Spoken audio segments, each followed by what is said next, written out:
Vous écoutez les grands entretiens de la FAD, un balado du pôle d'expertise interordre en formation à distance.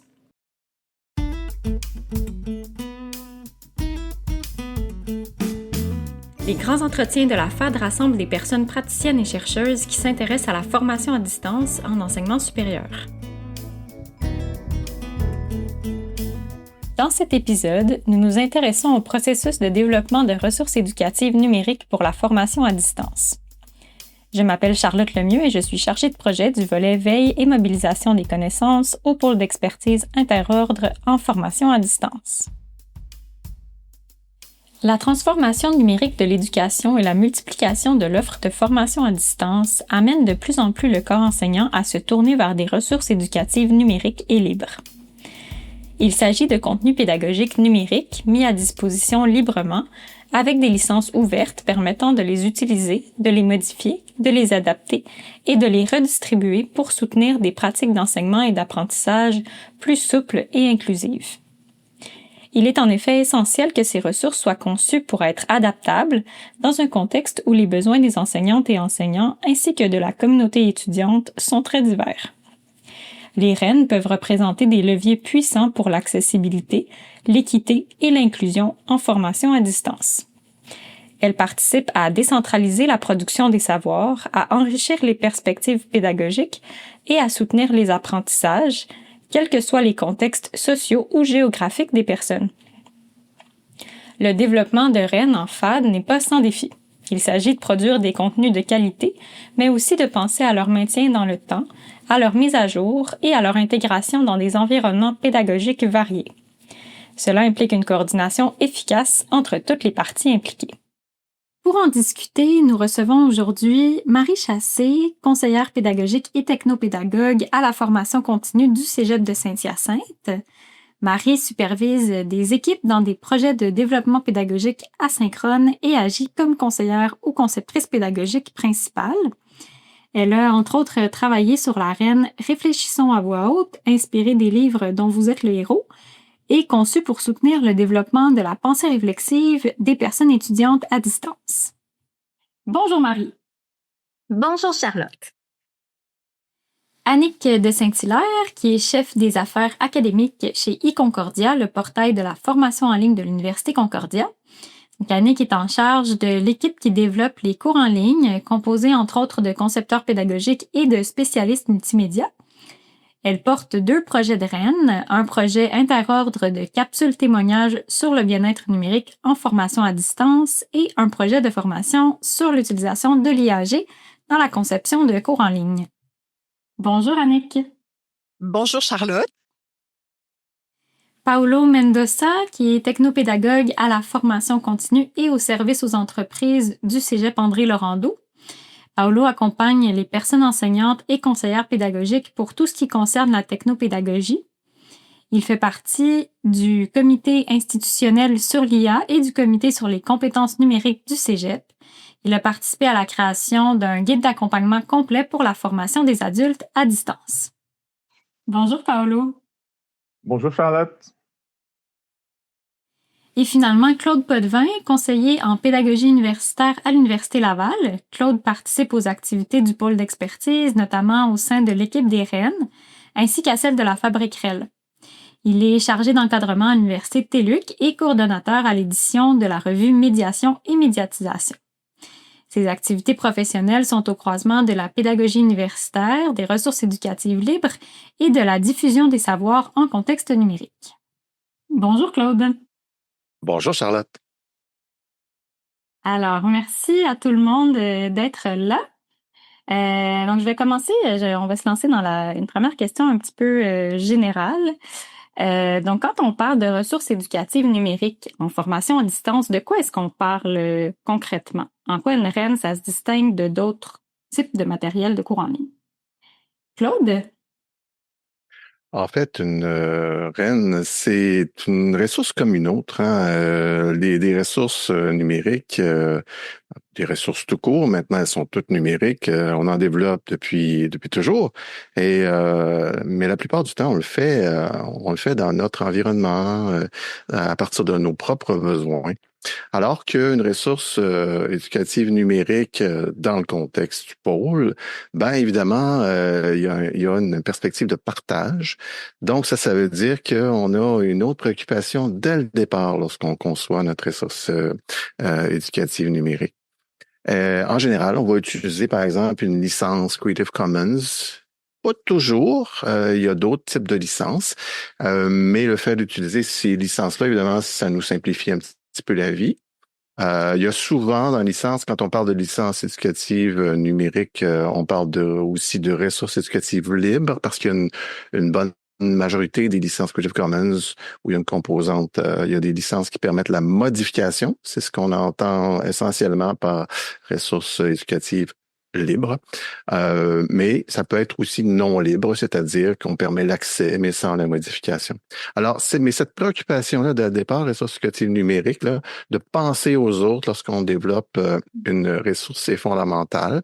Évidemment, cette perspective-là nous amène à changer un peu la façon dont on va travailler pour développer notre ressource, entre autres, parce qu'on a un autre focus. Oui, on parle de notre besoin, mais on pense aussi aux autres. Donc, notre terminologie, évidemment, il faut qu'on la choisisse pour qu'on soit compréhensible par tout le monde.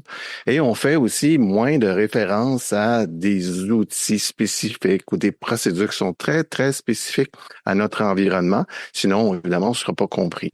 Évidemment, ça dépend aussi du public cible qu'on détermine à l'avance, là, en dehors de nous-mêmes. Parce que, par exemple, au pôle, on pense, on peut se réserver, on peut penser uniquement faire une ressource en fonction, par exemple, du cégep ou de l'université ou des deux. Alors ça aussi, ça amène peut-être une petite préoccupation différente lorsqu'on construit une ressource. Mais à la base, c'est quand même une ressource comme toutes les autres qu'on fait, mais ça change un petit peu évidemment la perspective. Est-ce que vous la faites, cette distinction-là, dans vos pratiques respectives là, entre les ressources que vous utilisez pour vos besoins spécifiques puis les ressources que vous avez tous travaillé sur des ressources éducatives numériques? Est-ce que vous avez cette distinction, cette perspective-là dans vos pratiques? Ben en fait, nous à la formation continue, en fait notre point de vue recoupe un peu celui de Claude. Pour nous, une REN, ça vise un idéal d'universalité, c'est-à-dire un idéal de pouvoir répondre à un besoin exprimé qui est présent, mais pour une communauté.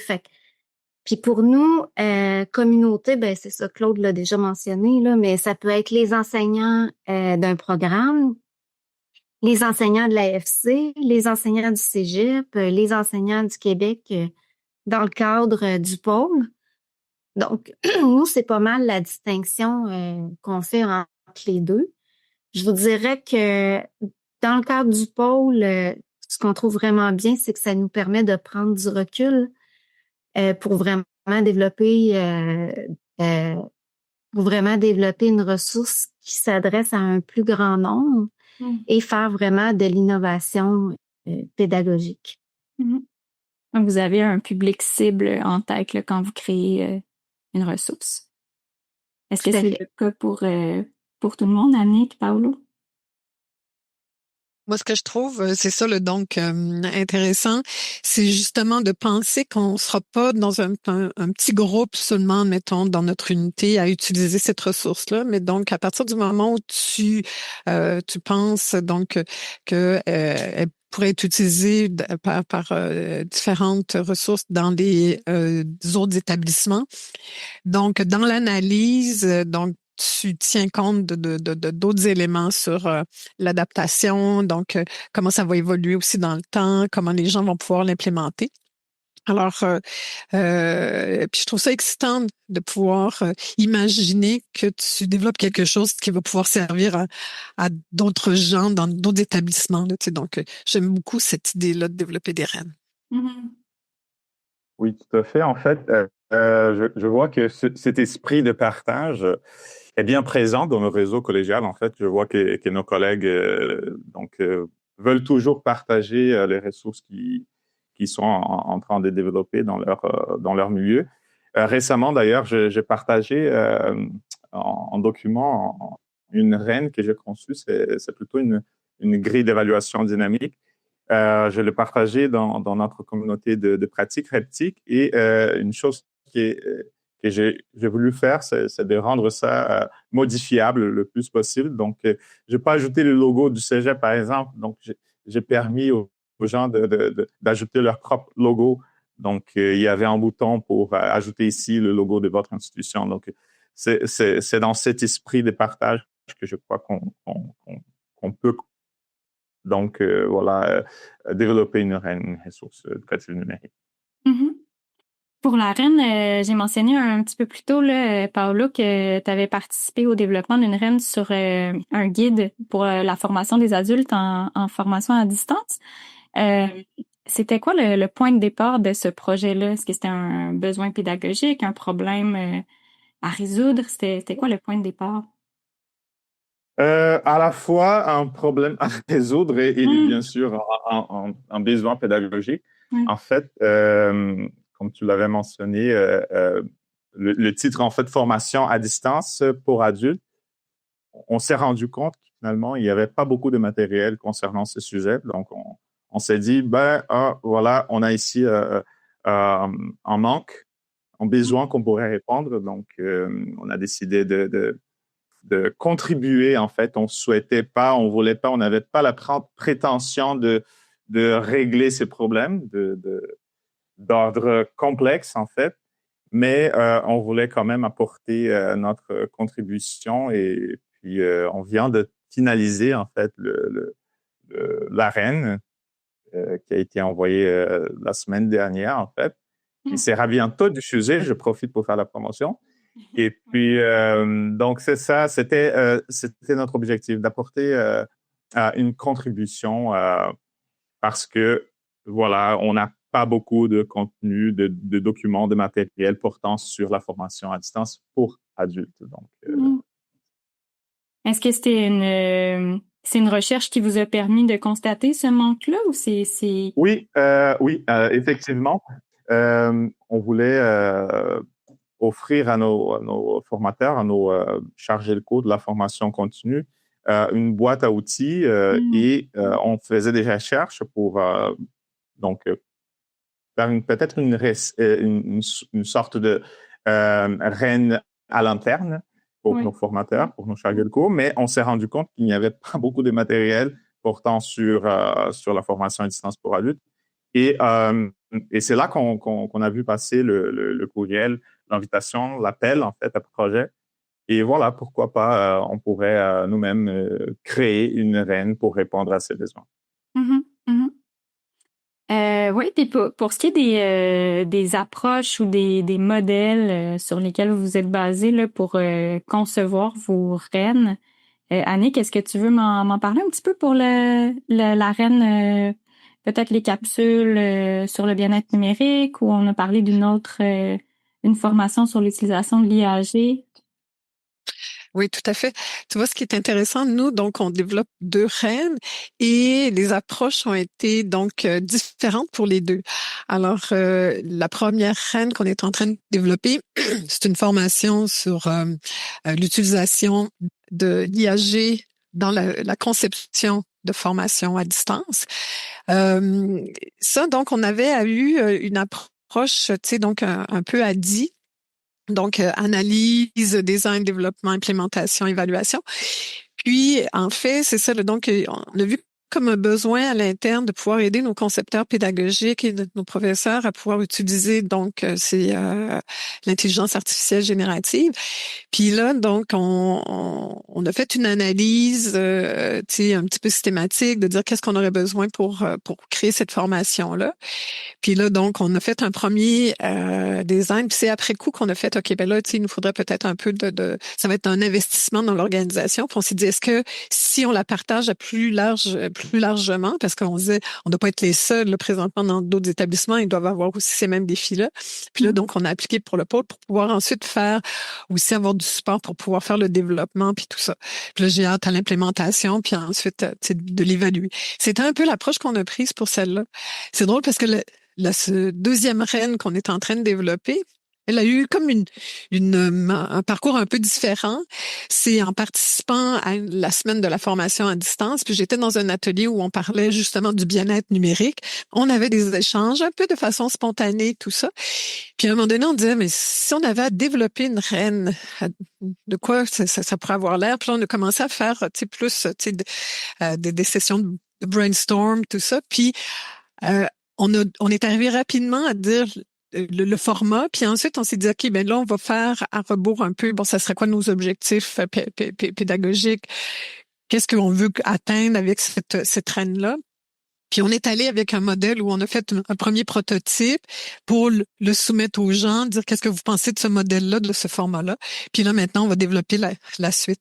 Alors, il y a quelque chose qui a été plus spontané, plus donc créatif, un petit peu moins systématique, mais au final, je trouve que ça le résultat va être très bon dans les deux cas, donc alors il faut pas non plus se dire OK, mais il faut absolument quand on veut développer une reine de le faire de façon très il y a un processus très défini qu'il faut suivre. Ça peut se faire de façon un petit peu plus donc comme je dis spontanée, il y a un petit besoin. Donc, on imagine quelque chose, on le crée, puis alors, ça s'est fait un peu comme ça. Ouais. Fait que pour cette deuxième reine-là, vous êtes parti plus d'un format. Vous avez commencé par imaginer un format qui vous venait d'une expérience, de votre expérience. Oui, exactement. OK. Là, Annick, tu viens de nous parler de deux processus très différents. Entre autres, le modèle a dit qu'on voit quand même souvent là pour le développement de reines. Claude, est-ce que tu dirais qu'il y a des grandes étapes de développement d'une reine en fad qui sont à respecter absolument, ou est-ce que il y a des étapes parfois qui sont sous-estimées? Est-ce qu'il peut y avoir différents types d'organisation, disons? Je crois qu'il y a différents points de vue à ce sujet-là, mais Annick a vraiment bien résumé la situation parce qu'effectivement, on a les deux, on a des gens qui sont très systématiques. Puis je dirais que c'est beaucoup un petit peu en fonction du contexte, puis aussi de des antécédents, puis de la formation, des préférences aussi des membres de l'équipe et de la personne qui est porteuse de projet souvent. Donc, il y a des gens qui veulent être beaucoup plus systématiques. À ce moment-là, on va y aller peut-être dans une méthode un peu plus ADI. Malgré qu'ADI, on peut commencer aussi à une phase ultérieure et revenir en arrière, faire l'itération, améliorer les phases précédentes. Mais il y en a beaucoup, effectivement, qui vont plus de façon spontanée. Et puis, ça dépend aussi, avec une méthode un petit peu plus de type design créatif, le creative design, avec des prototypes comme le mentionnait Annick. C'est très intéressant, ça, quand on peut mobiliser les gens et puis concentrer un peu les énergies pendant une journée ou même deux. À ce moment-là, ça booste la créativité et puis ça permet d'avancer vraiment rapidement. Mais c'est pas toujours possible de faire ça, surtout à distance dans un contexte de développement avec de multiples personnes qui sont pas nécessairement disponibles en même temps. Alors, ça dépend des contextes. Puis, pour revenir à la question, est-ce qu'il y a des étapes cruciales? Absolument. Ça change lorsqu'on développe dans cette perspective-là d'ouverture, de partage, comme on disait, de communauté, comme le mentionnait Marie tout à l'heure. Faut pas oublier que on développe une ressource qui est partagée, donc ça serait fou de pas regarder ce qui existe déjà. Là. Ça serait contre la philosophie du libre et puis du partage que de ne pas regarder ce qui existe déjà pour le réutiliser soi-même. On veut éviter de recréer ce qui existe. Donc, l'étape d'analyse, dans ce sens-là, est très importante. La partie recherche là, est vraiment importante par rapport à souvent ce qu'on fait d'habitude. On a l'impression qu'on a la vérité et qu'on crée de zéro. Alors là, non, on repart de ce qui existe. Et une autre étape qui est vraiment très importante, c'est dans la perspective de partage à beaucoup de monde, en fait, à l'univers entier, c'est la validation. Parce que là, c'est notre nom qui apparaît sur la ressource. Et puis, évidemment, on veut que ça soit d'une certaine qualité. Donc, on va se soucier davantage que notre ressource, au-delà des simples erreurs d'orthographe ou tout ça, on veut que ça fonctionne, on veut que ça soit efficace. Donc, on va aller valider auprès de nos publics cibles. Souvent, les personnes enseignantes, les personnes professionnelles ou les personnes étudiantes, dans certains cas. Donc, c'est important important de faire cette étape-là, puis c'est souvent une étape qui est difficile à faire parce que ça arrive à la fin, on manque de temps, on sait ce que c'est, là, l'évaluation, c'est souvent négligé. Puis il y a une dernière étape qui qui existe aussi dans un contexte local, mais avec beaucoup moins d'ampleur, c'est la diffusion, à savoir qu'il faut trouver un endroit pour la loger. Il faut aussi faire des efforts pour la faire connaître parce que, faire des efforts, on peut ne pas en faire, mais si on fait pas cette étape, on prend pas le temps de partager notre ressource, évidemment, personne ne va l'avoir. C'est la même chose que si on le faisait en local. Alors, il faut prendre le temps d'aller utiliser, les réseaux sociaux, utiliser différentes plateformes qui existent, des répertoires, etc., pour la faire connaître. Profiter de tous les événements, dans le fond, pour la faire connaître, parce que on veut pas travailler pour rien quand on fait ça dans une perspective plus globale. Alors, cette étape-là est aussi très importante. Puis, il y en a peut-être une toute dernière à la fin, mais qu'on oublie souvent, c'est la mise à jour. Parce que on veut que, évidemment, ça continue d'évoluer. On pourrait y revenir, mais cette perspective de mise à jour-là, c'est pour le futur, mais avec une perspective d'ouverture. Donc, on prend les commentaires des gens qui l'ont utilisé, etc., à faire une version 2, 3, etc. Mais là, on est pas mal plus loin dans le temps. Oui. Moi, j'ai l'impression que ça revient un petit peu à la distinction que tu faisais au début. C'est comme si ce qu'on voit comme le cœur de la démarche, ça reviendrait finalement à créer une ressource pour un petit groupe fermé, pour un besoin spécifique, alors que quand on est dans une reine, ben là, ça implique quand même plus de gens, plus de temps, plus d'attention à ces étapes-là qui sont primordiales. Dans vos pratiques, dans vos projets respectifs, est-ce que vous avez suivi chacune de ces étapes-là? Est-ce que vous avez trouvé que c'était plus long ou plus ardu, par exemple, de faire l'analyse préliminaire ou de maintenir vos ressources à jour? Comme je disais tout à l'heure, puisqu'on n'avait pas beaucoup de repères de référence concernant le sujet, l'étape d'analyse, de recherche a été vraiment difficile et fondamentale, justement. Mais je crois que Claude a très très bien résumé toutes les étapes. Je pourrais peut-être aborder les étapes sous-estimées d'un projet lors du développement d'une reine. Parce que je crois que nous, dans notre projet, nous avons sous-estimé en fait quelques étapes qui sont quand même très très importantes, mais voilà, comme par exemple les références bibliographiques. C'est très simple, c'est banal, mais si par exemple vous mentionnez en auteur ou une autrice dans votre reine, et que vous ne mettez pas dans la bibliographie, après vous devez réviser tout. C'est vraiment super plate, on va dire, mais c'est nécessaire. Donc, c'est une révision sous-estimée, en fait, cette révision finale à laquelle on ne fait pas très attention. Et notre chose aussi, notre étape qu'on sous-estime très souvent, c'est le visuel d'une guide. Dans Guide, par exemple, dans un guide qui est conçu dans une plateforme comme Genially, c'est le cas de notre reine. Donc, nous avons conçu un prototype très avancé au départ, ce que je conseille pas, parce que si vous concevez dès le départ un prototype très avancé, trop avancé en fait, à la suite des échanges, vous décidez de changer ça, de modifier. Ça peut être un peu laborieux, difficile. Donc, oui, le visuel est super important, le prototype est important, mais il faut être conscient que ça peut changer en cours de route. Donc, je ne conseillerais pas de développer un prototype trop complexe au départ. Donc, il faut laisser de la place aux modifications. Exact. Oui. Puis, Marie, Annick, est-ce que pour votre part, ça avait l'air de quoi, là, ces étapes-là? En fait, de notre côté, pour ajouter à ce qui précède, une des étapes qui est souvent sous-estimée, je sais pas de votre côté, mais nous, c'est la finition.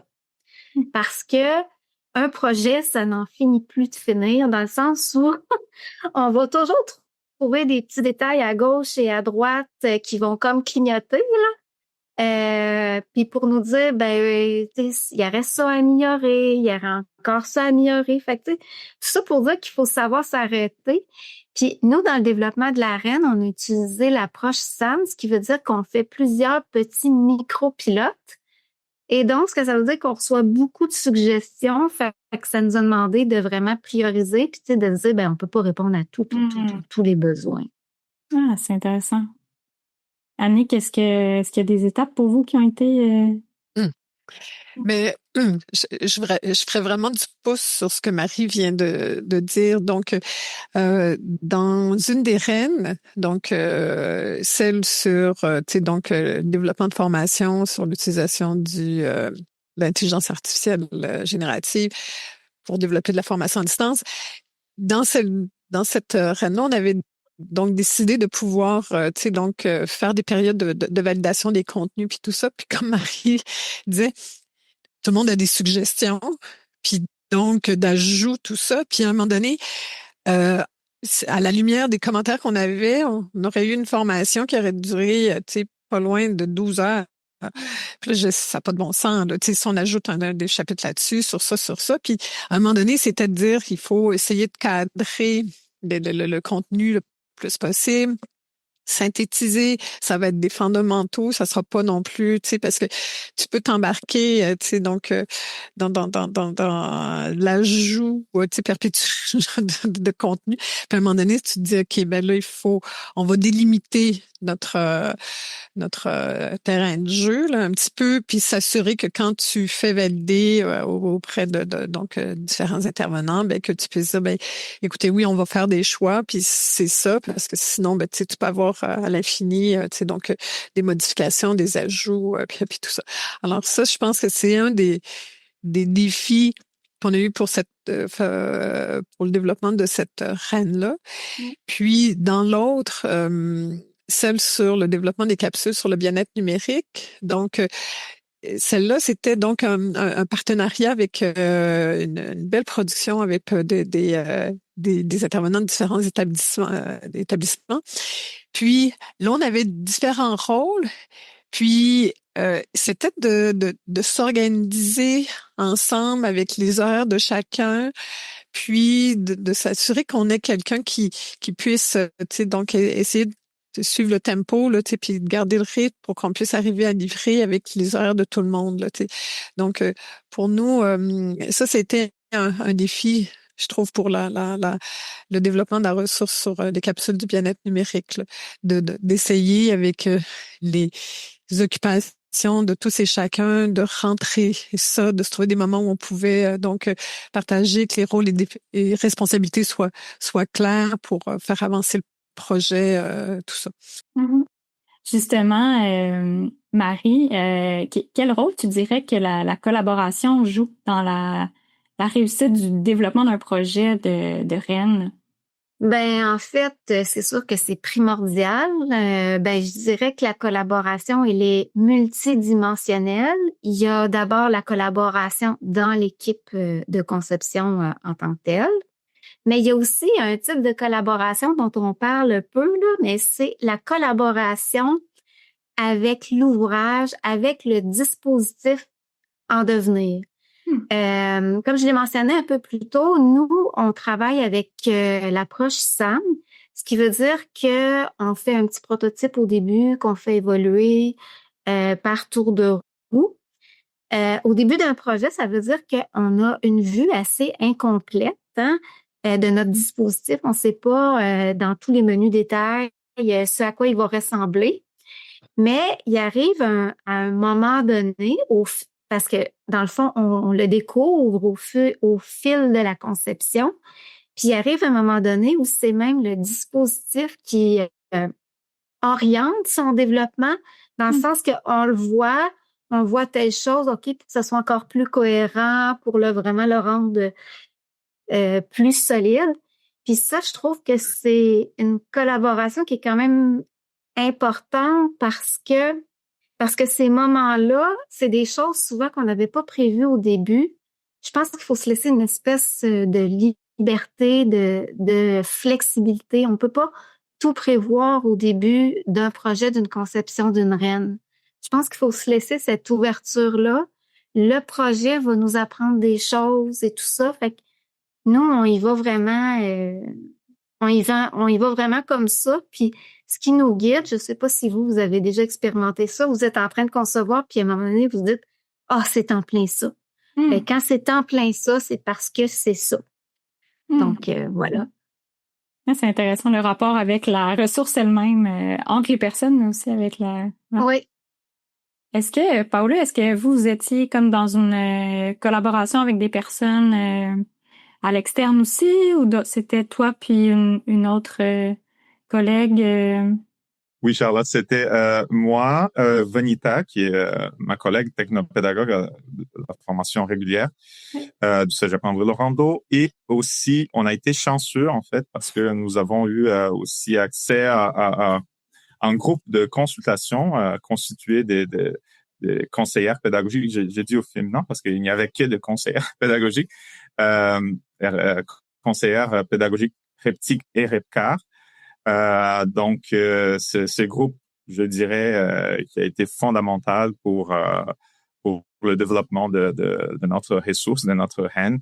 On a eu 2 rencontres qui ont été organisées par Annie-Claude Prudhomme et Marco Guibault. Donc, je les remercie. J'en profite pour les remercier. Et effectivement, cette collaboration, comme je disais, a été fondamentale parce qu'elle nous a permis de corriger certaines erreurs, de voir les choses autrement.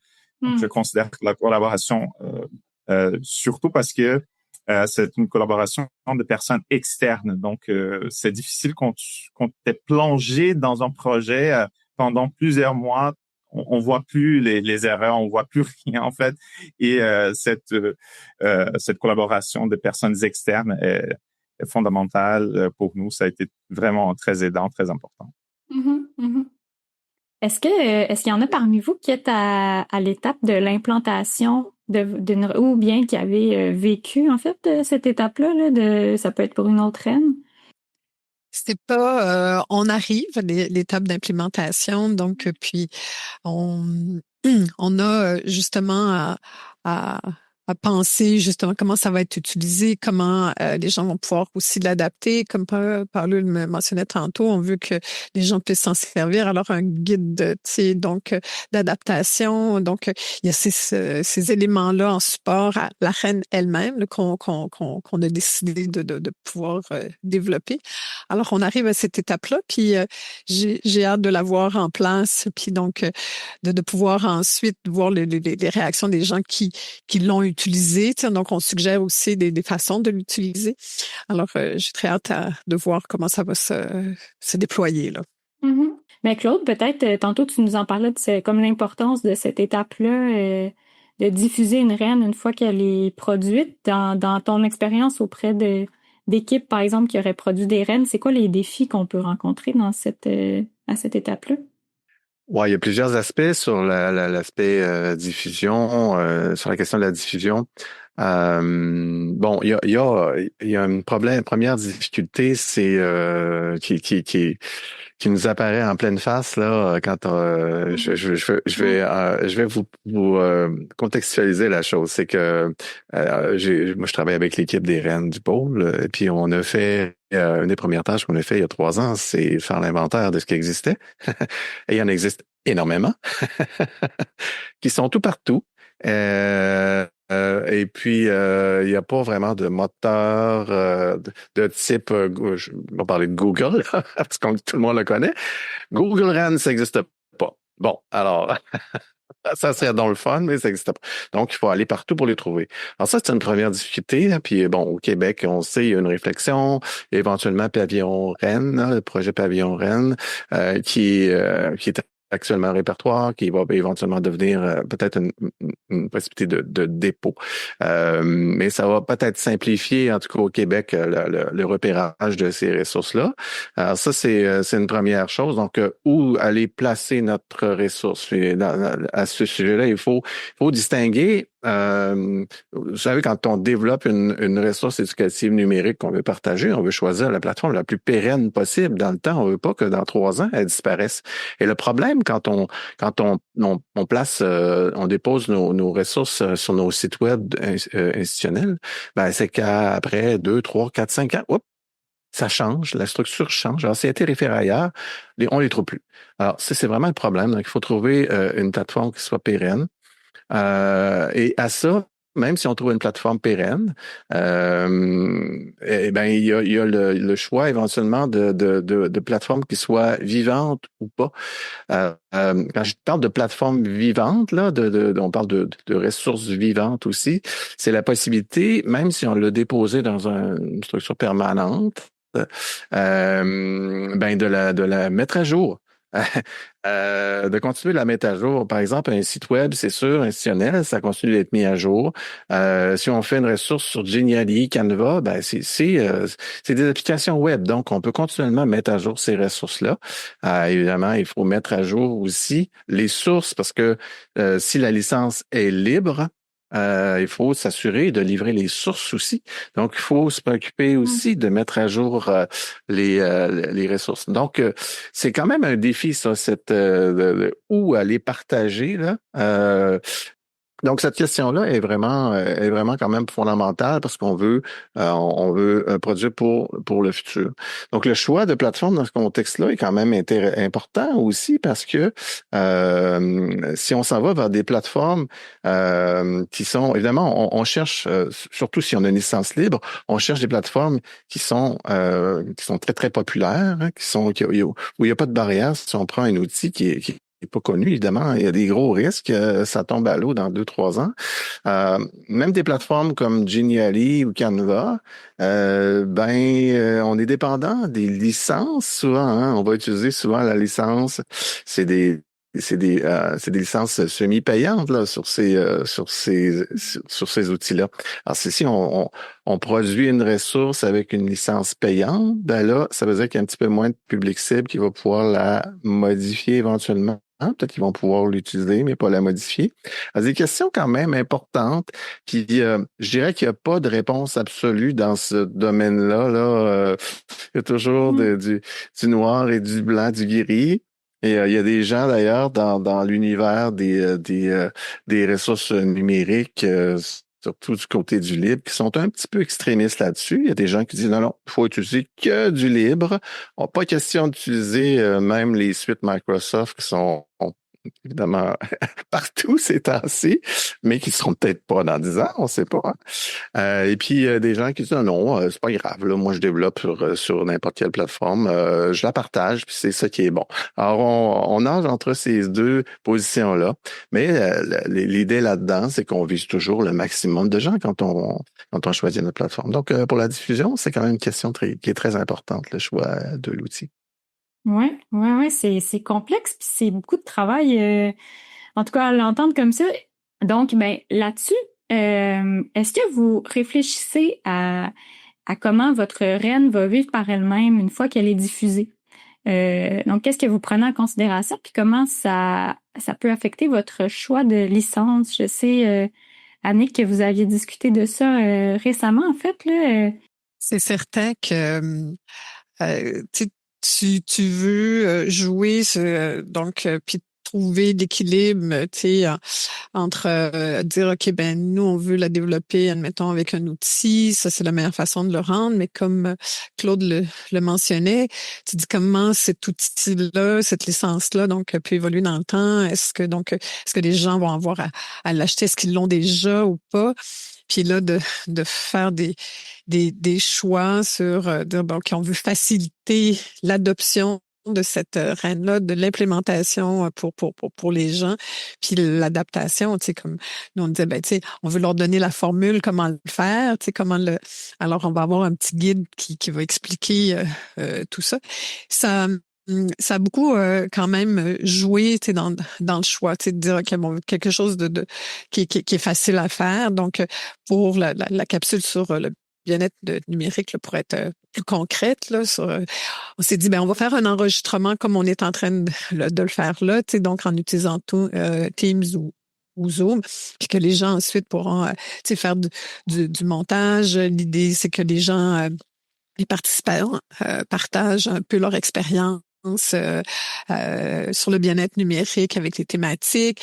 Puis on va leur donner donc des templates, des gabarits là, à utiliser là, pour le montage, les visuels et tout ça. Donc c'est vrai que ça, à partir du moment où tu dis je veux que ça puisse être déployé plus largement, ça va impacter des choix. Puis, dans le cas de notre formation sur les modules sur l'utilisation l'intelligence artificielle générative dans le développement de formation en ligne, nous, on l'a créé sur Moodle. Donc, en disant, c'est sur Moodle, les gens vont pouvoir voir, et on pourra extraire les contenus, mais on a fait des choix à un moment donné en disant, nous, pour nos besoins, puis les principaux partenaires avec qui on va le déployer, ça sera monté sur Moodle. Donc, c'est ça. C'est des décisions à prendre qui sont des fois un petit peu crève-cœur, là. Puis, soit tu dis, regarde, ça va aller dans cette direction-là, ou tu dis, non, on veut le faire le plus simple possible. Puis, celle-ci, elle sera faite de façon à être plus conviviale, puis flexible pour les gens. Paolo, pour vous, est-ce que vous avez réfléchi à la question de la licence, par exemple, à l'attribution d'une licence sur la REN que vous venez de déposer? Oui, en fait, dès le début, on souhaitait créer une ressource accessible et 100% modifiable. Donc voilà, c'était notre souhait dès le début du projet. Et puis c'est ça qu'on a fait. Donc bientôt la ressource sera diffusée dans le réseau et nos collègues pourront la modifier comme ils veulent. Mais par rapport à ce qu'il disait Claude tout à l'heure, le choix de plateforme. Donc, nous, on a choisi Genially justement parce que la plateforme est vivante, donc elle évolue. Et peut-être que dans 6 mois, dans quelques mois, on aura des fonctionnalités qui ne sont pas disponibles présentement et on pourra peut-être améliorer la ressource. En fait, c'est un cas concret. Je pourrais citer un exemple ici. Quand on a commencé ce projet, on se demandait si dans Genially, on pouvait ajouter une barre des progressions. Pour un guide, c'est une fonctionnalité très simple, mais ça n'existait pas. Et maintenant, ça existe. Ça fait 2 mois à peu près que cette fonctionnalité est rendue disponible dans Genially. Donc, voilà un exemple concret d'une plateforme. Je fais pas la promotion de Genially, je suis pas payé pour, mais effectivement, c'est très important de choisir de choisir une plateforme, d'après moi, qui soit vivante, qui évolue. On sait très bien que les ressources numériques évoluent constamment, rapidement. Et puis, pour la mise à jour de la ressource, de la REN, il faut que la plateforme soit vivante parce que sinon, c'est difficile après de mettre à jour la ressource. Donc, c'est la raison pour laquelle on a choisi Genially, même s'il y a, oui, des limitations, mais ça, c'est vraiment un problème, un défi auquel mes collègues ont fait face, je suis certain, parce que n'importe quelle plateforme a ses limites, donc il faut en être conscient lorsqu'on développe une REN. Mais il faut vivre avec et s'adapter. Donc, c'est aussi une opportunité. Ça nous permet aussi de trouver des solutions, d'être créatifs pour trouver des solutions pour contourner les limitations. Ouais, fait qu'on constate que le développement de REN, en fait, ça demande de prendre une posture qui est beaucoup axée sur le partage, sur la mutualisation des ressources, sur la collaboration.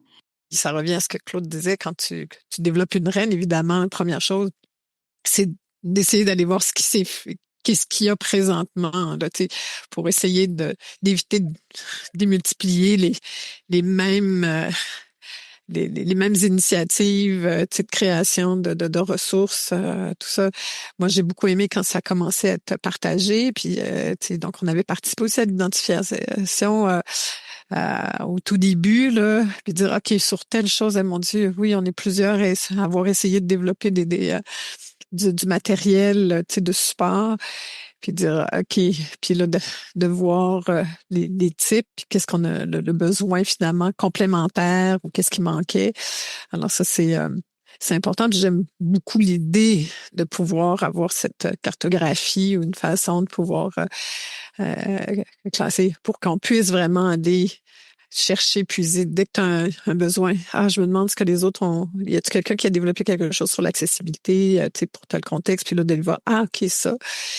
Puis, parce que c'est un peu l'idée là, qu'on partage. Alors, pour bien partager, il faut pouvoir bien voir qu'est-ce qu'il y a disponible.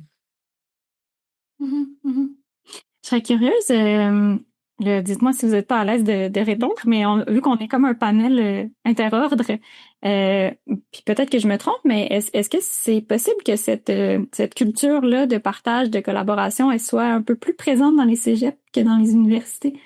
Après l'exercice d'évaluation de 1500 rennes qu'on a fait au pôle, on a constaté que oui, c'est peut-être vrai, il y a plus de cégeps. Il y a 50 cégeps, il y a 20 universités au Québec.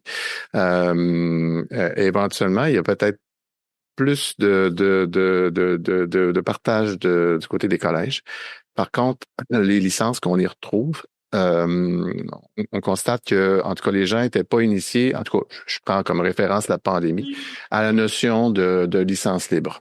Les licences étaient, je vais dire ça comme ça, là, pour qu'on comprenne bien, plaquées sur le site web, mais on dit, voilà, on l'a partagé, mais sans se soucier du fait que, évidemment, quand il n'y a pas de licence, c'est protégé, hein. On peut pas modifier, on peut pas récupérer, on peut même pas distribuer une licence qui est sur un site. Donc, il y a quand même une culture à développer, du partage à développer au Québec.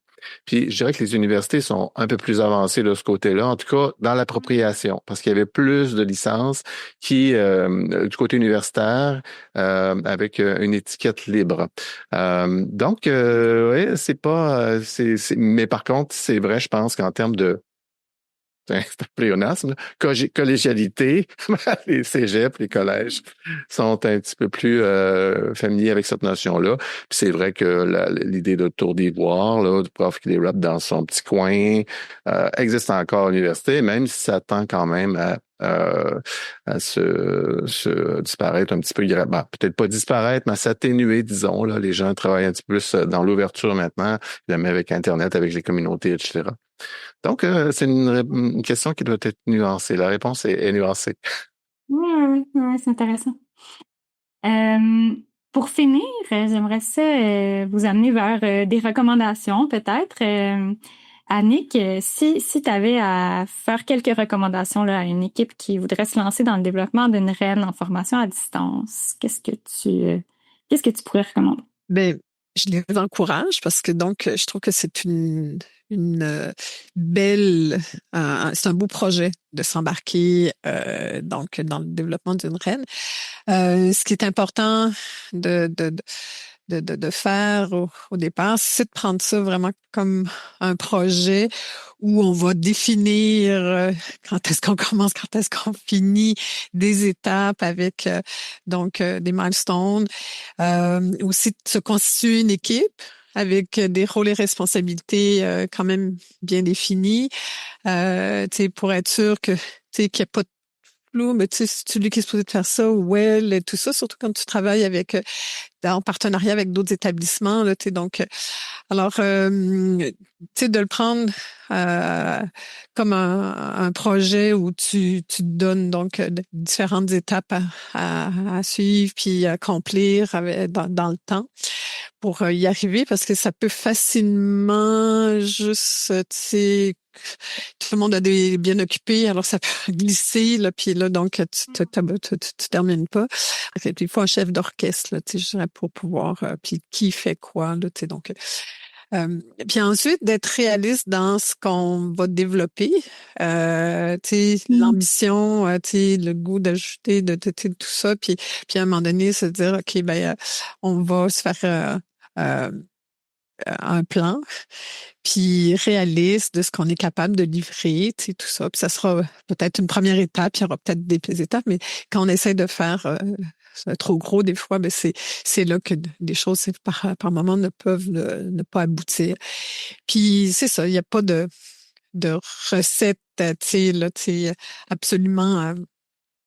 lancez-vous, on le disait, ça peut être l'approche à 10, un petit peu plus spontanée. Il y a des façons de faire. Tout ça quand tu as une belle entente entre dans l'équipe, je pense que ça peut tellement être une belle expérience de développement, là. J'ajouterais plutôt l'organisation. Je trouve que l'organisation, dès le début, est super importante. Savoir qui fait quoi, comme disait Annick, est fondamental, en fait. Être réaliste. En fait, je dirais la même chose, en fait. C'est très bien résumé par Annick. Et il y a aussi être conscient que, comme disait aussi Marie, il faut se donner un peu de liberté, savoir que les plans peuvent en fait changer en cours de route. Ça, c'est important, même si on organise, on planifie dès le début, mais les choses peuvent changer. Un peu comme la vie, en fait. Concevoir une reine est un peu comme vivre. On a des plans, des projets, puis mais on sait jamais. C'est pas qu'on sait jamais. Mais on imagine un résultat, mais le résultat, il peut être différent de celui qu'on avait imaginé au début. Donc, il faut avoir une certaine ouverture d'esprit lorsqu'on conçoit une ressource éducative numérique. Et puis, mais si on est organisé, si on est bien encadré, donc on a plus de chances d'avoir un résultat de qualité à la fin du projet. Mm-hmm. Donc la flexibilité dans un cadre quand même. Oui, c'est ça. Oui. Oui, Marie? Peut-être juste pour ajouter, mais tout a déjà été dit, mais pour rebondir sur ce que tu viens de dire, Paolo et Annick aussi. Moi, je dis souvent qu'en conception pédagogique, on a une boussole, puis notre boussole, il y a comme deux choses. Il y a comme notre analyse de besoins, tu sais, quand on reçoit beaucoup de suggestions d'amélioration pour essayer de voir est-ce qu'on le fait, est-ce qu'on le fait pas. Puis il y a aussi notre intuition, notre petite voix. Fait que voilà. Parfait. Est-ce que vous avez des ressources concrètes, des outils ou des outils qui pourraient soutenir le développement de REN en tête ou que vous avez utilisé vous-même? En fait, comme je le mentionnais un peu plus tôt, nous, on utilise le modèle SAM beaucoup. Il y a le site Internet du père du modèle, là, si je peux dire ainsi, qui est un site où on retrouve des explications simples. Toutefois, c'est en anglais. Je ne sais pas si on pourra le mettre en ligne sur le site du pôle. Puis moi, j'aime bien le schéma du pôle numérique, là, celui où on voit les tours de roue. Je trouve que ça montre vraiment bien la structure et l'espèce de flexibilité qu'il faut avoir quand on fait de la conception pédagogique, quand on conçoit une REN particulièrement. Oui, on pourra le mettre, l'ajouter en lien. Oui, tout à fait. Je recommanderais aussi à nos auditeurs, auditrices, donc consulter le document nommé par Marie, mentionné par Marie. Je peux le nommer parce que j'avais l'intention de les citer effectivement. Donc ça s'appelle Processus de création et d'adaptation de ressources éducatives numériques en formation à distance. C'est long, mais c'est un document fondamental pour nous. On a beaucoup consulter ce document. C'est une reine, en fait. C'est un document super important pour la conception, surtout pour ceux et celles qui vont se baser sur le modèle ADI, parce que c'est un peu, si j'ai bien compris, la base de ce document. C'est comme une méta-reine, une reine pour les reines. Ouais. Super, merci. J'aurais peut-être une dernière ressource à partager. C'est en fait, c'est tout bientôt, d'ici une semaine ou deux. C'est un peu de l'autopromotion aussi. C'est la revue Médiation et médiatisation. Qui sort un numéro thématique sur les ressources éducatives numériques, l'éducation ouverte, et dans lequel, justement, mes collègues et moi de l'équipe du pôle, on a un article justement sur l'expérience d'analyse des 1500 REN, et dans lequel aussi on partage un outil d'auto-analyse de ces REN. Alors, ça aussi, c'est un outil intéressant avec des critères de qualité. Ce qui n'existait pas véritablement difficile à trouver. Donc, c'est intéressant ça pour les gens qui développent en amorce ou même en amont du processus. Et puis, le numéro thématique est fantastique aussi, là. Parce que c'est justement, il y a des expériences de créateurs et créatrices de ressources à l'intérieur de ce numéro-là. Je mentionne parce que c'est le première revue qui fait un numéro thématique sur la question en français essentiellement. Donc, c'est quand même en émergence. Ben parfait, merci. Merci tout le monde. Marie, Annick, Paolo, Claude, merci d'avoir partagé tout ça avec nous, vos connaissances, vos expériences. Je vous dis à la prochaine. Merci. À la prochaine. Merci, à la prochaine. Au revoir, ça a été un plaisir de partager donc avec vous. Cher auditoire, nous espérons que notre discussion d'aujourd'hui vous aura apporté un nouvel éclairage sur la conception et le développement de ressources éducatives numériques pour la formation à distance. Nous vous invitons à tirer profit de la panoplie de ressources mises à votre disposition sur le site web du pôle d'expertise et à vous laisser inspirer pour créer votre propre REN.